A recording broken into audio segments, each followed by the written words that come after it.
বিএনপির চেয়ারপারসন খালেদা জিয়াকে চিকিৎসার জন্য যুক্তরাজ্যের লন্ডন ক্লিনিকে ভর্তি করা হয়েছে। বুধবার বাংলাদেশ সময় সন্ধ্যা 6:30টার দিকে তাকে সেখানে ভর্তি করা হয়।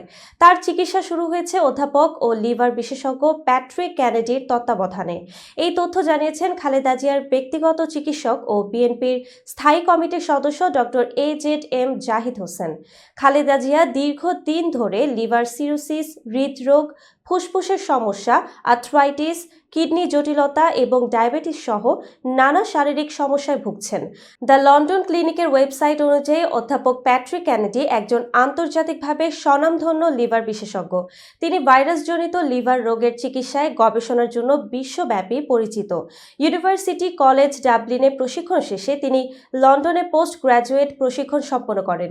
2009 সালে তিনি Barts and the London school of medicine and ডেন্টিস্ট্রিতে যোগ দেন। অধ্যাপক কেনেডি লিভার রোগের চিকিৎসায় বিশেষ পদ্ধতি উদ্ভাবনে 200টিরও বেশি গবেষণাপত্র এবং 90টির বেশি পিয়ার রিভিউড আর্টিকেল লিখেছেন। তিনি বিশ্ব স্বাস্থ্য সংস্থা ও ইউরোপীয় লিভার রিসোর্স অ্যাসোসিয়েশনের গাইডলাইন কমিটির সদস্য। তিনি পেশাদার ক্রীড়াবিদ এবং প্রিমিয়ার লিগ ফুটবল ক্লাবগুলোর খেলোয়াড়দের লিভার সমস্যার চিকিৎসায়ও কাজ করেছেন।